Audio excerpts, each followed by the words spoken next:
தென்னிந்தியாவில் இருந்து இங்கு வருகை தந்திருக்கும் திண்டுக்கல் லியோனி அவர்கள், திண்டுக்கல் லியோனி பேராசிரியர் அவர்களை இங்கு அறிமுகப்படுத்த வேண்டிய அவசியம் எனக்கு இருக்கின்றேன். ஏனென்றால் அவரை எல்லாருக்கும் நன்கு தெரியும்.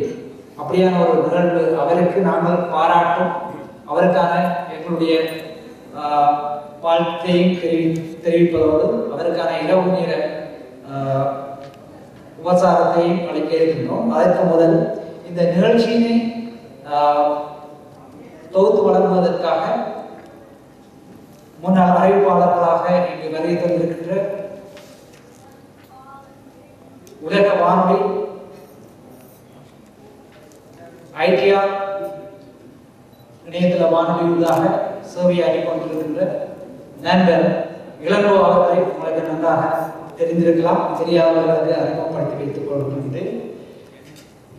இவர் மிகவும் ஒரு சிறந்த ஒரு கலைஞர் என்றே குறிப்பிட வேண்டும். ஏனென்றால் உலக வானொலி ஐக்கியாவில் கடந்த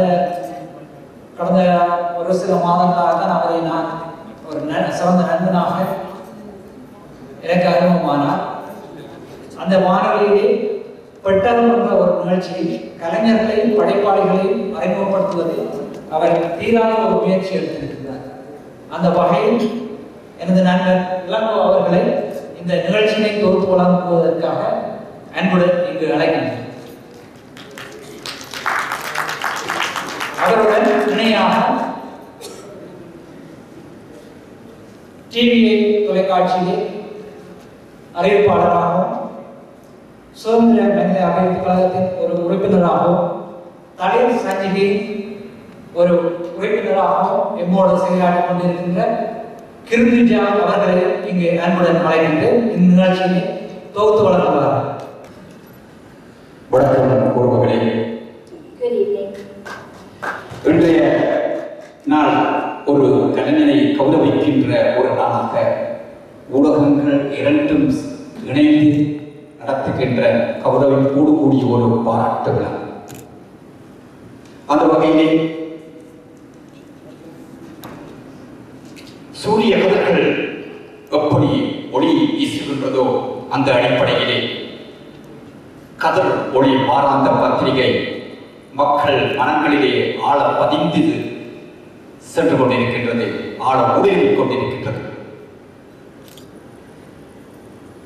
அந்த கதிர்களோடு ஒன்றிணைந்து தளிரும் துளிர் விட்டு காலாண்டு சஞ்சிகையாக உங்கள் மனங்களிலே மலர்ச்சியை ஏற்படுத்திக் கொண்டிருக்கின்றது. இரண்டு ஊடகங்கள் ஒன்றிணைந்து ஒரு கலைஞனை வாழும் சமகாலத்திலே கௌரவிக்கின்ற ஒரு சிறப்பான நிகழ்வு அரங்கேறுவதற்காக காத்திருக்கின்றது. அந்த வகையிலே இப்பொழுது இன்றைய விழாவின் கதாநாயகிய எல்லோருக்கும் நன்கு அறிமுகமான அரைப்பொருளை திருவை இல்லாத ஒரு அரைந்த முகமாகிய கலைமாமணி திண்டுக்கல் லியோனி அவர்களை வரவழைத்துக் கொண்டு வருகிறார்கள். எங்கே உங்கள் மகிழ்ச்சிகரமான அந்த கரங்களோடு அவர்களை உற்சாகப்படுத்துங்கள்.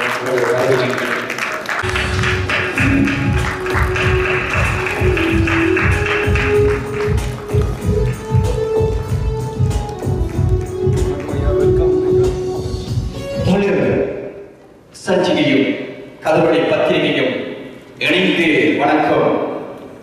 ஒரு மாபெரும் கலைஞருக்கு கௌரவிப்போடு கூடிய ஒரு பாராட்டு விழா. இங்கே பல கலைஞர்கள், புத்திஜீவிகள், அறிவாளிகள், கல்விமான்கள் வீற்றிருக்க எங்களுடைய மாபெரும் கலைஞரை வரவேற்கின்ற ஒரு மகிழ்ச்சிகரமான நிகழ்வு எங்கள் மனங்களும் பூரிப்படைக்கின்றன.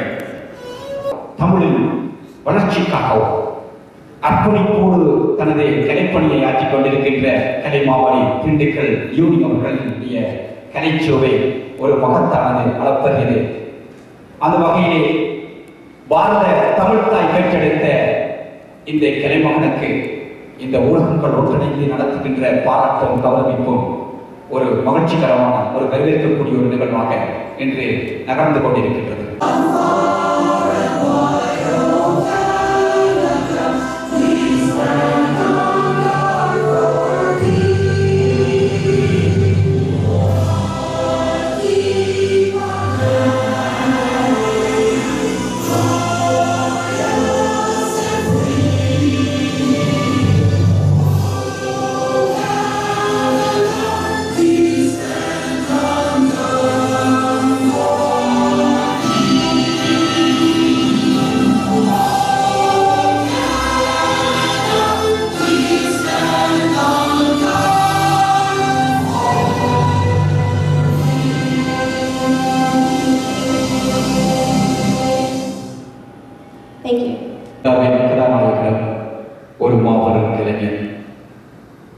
இன்றைய தமிழ் தாய் வாழ்த்தினை இப்பொழுது உங்களுக்கு இசைக்க இருக்கின்றார்.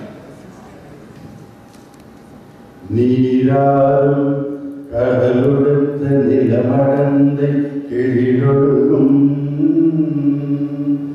சீராரும் வதனமென திகழ்வரத கண்டதில் தெக்கணமும் அதில் சிறந்த திராவிடர்கள் திருநாடம் கக்க சிறு பிறை நுதலும் தரித்தனரும் திலகமுமே அத்திலக வாசனை போல் அனைத்துலகம் இன்பமுற எத்திசையும் புகழ் மணக்க இருந்த பெரும் தமிழனங்கே தமிழனங்கே உன் சீரிழமை திறமையந்து செயல் மறந்து வாழ்த்துதுமே வாழ்த்துதுமே வாழ்த்துதுமே. பேசிட்டு வந்திருக்கிற உங்கள் அனைவரையும் பெருமையுடன் வருக வருகவென வரவேற்கிறேன். இந்த நிகழ்ச்சியிலே இங்கே கதாநாயகனாக வந்திருக்கிற திண்டுக்கல் ஐ லியோனி அவர்களும் அவருடைய துணைவியாளர்களையும் தளிர் மற்றும் கதிரொலி சஞ்சிகை சார்பாக அவர்களை நாங்கள் இன்முகத்துடன் வரவேற்றிருக்கிறோம். ஒரு சிறிய கூட்டமாக குழுவாக இருந்தாலும் இது ஒரு நிகழ்ச்சி, அதாவது ஒரு பேபடி வரக்கூடிய ஒரு நிகழ்ச்சி அல்ல. அதாவது கதிரொலியோடும் மற்றும் தளிரோடும் இணைந்திருக்கிற அந்த குடும்பத்தோடு இணைந்திருக்கிற ஒரு மிக குறுகிய வட்டத்திலே இருக்கக்கூடியவர்கள் மட்டுமே இணைந்து செய்திருக்கக்கூடிய ஒரு நிகழ்ச்சி. ஆகவே இது ஒரு கௌரவ நிகழ்ச்சி தான். லியோனி அவர்களை பற்றிய அறிமுகம் அவருக்குமே தேவையில்லை. அந்த அளவுக்கு அவர் தமிழகத்தில் மட்டுமல்ல, இந்தியாவில் மட்டுமல்ல, உலக புகழ்பெற்ற ஒரு பேச்சாளராக தன்னுடைய பட்டிமன்றத்தை ஒரு புதிய அடக்குமுறையிலே, ஒரு புதிய மாற்றத்திலே அழைத்து செல்கிற ஒரு பெரியவராக இருக்கிறார். பெரியவர் சொன்னால் அதாவது நீங்கள் வயதிலே பொறுத்தவர்கள் இருக்கிறார்கள். ஏற்கனவே நாங்கள் பட்டிமன்றங்கள் பலவற்றை பார்த்திருக்கிறோம் சிறிய வயது முதல். ஆனால் இவர் அந்த பட்டிமன்ற அந்த நிகழ்வுக்குள்ளாக அந்த பட்டிமன்றத்தினுடைய அந்த ஈடுபாட்டுக்குள்ளாக வந்த பிறகு இவருடைய அந்த பட்டிமன்றத்தில் ஏற்பட்ட ஒரு பெரிய புரட்சி செய்திருக்கிறார். வழக்கமான கிளாசிக்கல் பட்டிமன்றம் என்றதை மாற்றி ஒரு நகைச்சுவையாக மக்களுக்கு கருத்துக்களை எடுத்துச் சொல்லக்கூடிய ஒரு அவருடைய பாணி மிகவும் எங்களை கவர்ந்திருக்கிறது. அது இந்தியாவிலும் சரி, ஈழத்திலும் சரி, புலம்பெயர்ந்த நாடுகளிலும் சரி, தொலைக்காட்சிகளிலும் சரி, இணையதளங்களிலும் சரி, நீங்கள் லியோனி பட்டிமன்றம் என்று கிளிக் செய்தாலே, யூடியூப்ல போய் கிளிக் செய்தாலே அதை ஒவ்வொரு பட்டிமன்றத்தையும் எத்தனை லட்சம் பேர் பார்த்திருக்கிறார்கள் என்று நீங்கள் அறிந்து கொள்ள முடியும். அப்படிப்பட்ட ஒரு பெருமைக்குரியவர் எங்கள் மத்தியிலே இருப்பது போற்றுதற்குரியது, பாராட்டுக்குரியது. அவரை பற்றி ஒரு சில வார்த்தைகள், அவருடைய வரலாறு அல்லது நான் சொல்லவில்லை. நான் சண்முகா மருத்துவமனை சேலத்தில் இருக்கிற சண்முகா மருத்துவமனையிலே அங்கே பணிபுரிந்த பொழுது அந்த மருத்துவமனையிலே நான் சொன்ன சேலம், சேலத்தில் பல தடவை போயிருந்தீர்கள். அங்கே இவருடைய நிகழ்ச்சியை நான் நேரே மூவேந்தர் அரங்கம் என்ற ஒரு பெரிய மண்டபம் இருக்கிறது. கிட்டத்தட்ட 6000-7000 பேர் அந்த நிகழ்ச்சியிலே கலந்து கொள்வார்கள். ஒருமுறை நான் அந்த நிகழ்ச்சியிலே கலந்து கொண்ட பெருமை எனக்கு இருக்கிறது. கிட்டத்தட்ட நான் நினைக்கிற ஒரு 5000 பேருக்கு மேல் அது பெரிய மண்டபம், சேலம் குழந்தையேசு கோயிலுக்கு பக்கத்தில். அப்ப அங்கே இருக்கும் பொழுது அந்த சேலம் சண்முகா மருத்துவமனையில கிட்டத்தட்ட என்னுடைய நான் பணிபுரிந்த மருத்துவமனை ஒரு 500 படுக்கைகளை கொண்ட ஒரு மருத்துவமனை. அந்த மருத்துவமனையில எப்பவுமே அந்த இதில் தொலைக்காட்சியில வந்து எப்பவுமே இவருடைய செய்தி அடிக்கடி போடுவாங்க. அப்ப என்ன, அந்த வர பேஷண்ட்ஸ், வெளியில இருக்கிற விசிட்டர்ஸ், ரிசப்ஷன்ல இருக்கிறவர்கள் அதை பார்த்து மகிழ்ச்சியோடு சிரித்துக் கொண்டிருப்பதற்காக அந்த செய்தியை எப்பவுமே அதில் போட்டிருப்பாங்க. அடிக்கடி அந்த கூடுதலாக அவர் வந்து சண்முகா மருத்துவமனையுடைய அந்த தலைமை மருத்துவர் அவர்கள், அவர் ஒரு அறுவை சிகிச்சை நிபுணர், மிகவும் பிரபலமானவர், தமிழ் மீது கற்றுக்கொண்டவர், கர்நாடகியோடு மிகவும் நெருக்கமானவர். ஆகவே இந்த மாதிரியான தமிழ் வளர்க்க வேண்டும் என்பதற்காகவும் அதே போல நோயாளிகளை வந்து மகிழ்ச்சியோடு வைத்திருப்பதற்காக பார்க்கணும். அப்போ கிட்டத்தட்ட அந்த டாக்டர் ரவுண்ட்ஸ் போகும்போது அங்கே வார்டில் பேஷண்ட்ஸ் இருக்கிற குறைவு. ஏன்னா அவர்கள் எல்லாம் வந்து முதல்ல அந்த காலத்தில் வந்து என்னன்னா அந்த எல்லா ரூம்லேயும் வந்து டிவி இல்லை, தொலைக்காட்சி இல்லை.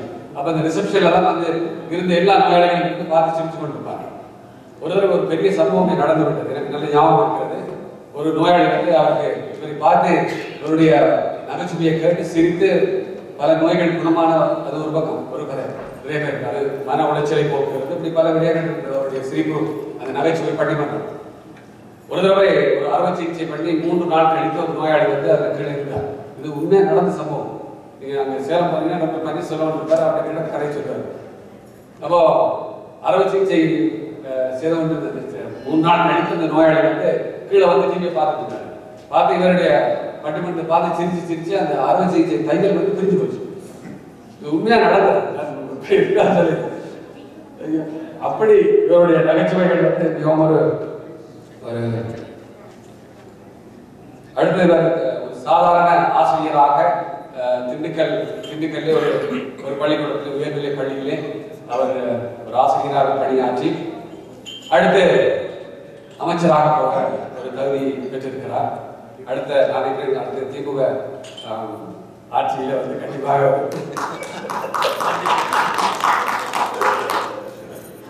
பாப்போம். அடுத்த முறை நீங்கள் அமைச்சராக வரவேற்கும். அப்படி இவருடைய பண்புகளும் நல்லா பழகு. நான் நெருக்கமாக பழக்கமில்லை, இவரை பல தடவை பார்த்துருக்கேன், ஆனால் நேரம் பேசி பழக்கமில்லை என்று அருகில் இருந்து பார்ப்பதிலே ரொம்ப மகிழ்ச்சி. ஆகவே இது ஒரு சிறிய நிகழ்ச்சியாக இருந்தாலும் அவரை நாங்கள் எங்களுடைய கதிரொலி மற்றும் எங்களுடைய தளிர் பத்திரிகை சார்பாக வருக என வரவேற்கிறோம். மற்றும் அவரை மட்டுமில்லை, இங்கு வந்திருக்கிற ஒவ்வொருவரும், குறிப்பாக பல மருத்துவர்கள் இருக்கிறீர்கள், பேராசிரியர்கள் இருக்கிறீர்கள், பத்திரிகையாளர்கள் இருக்கிறீர்கள், பல துறை சார்ந்தவர்கள் இருக்கிறீர்கள். அவர்கள் அனைவரையும் எங்களுடைய கதிரொலி மற்றும் தளிர் சார்பாக வருக என வரவேற்கிறேன். நன்றி, வணக்கம்.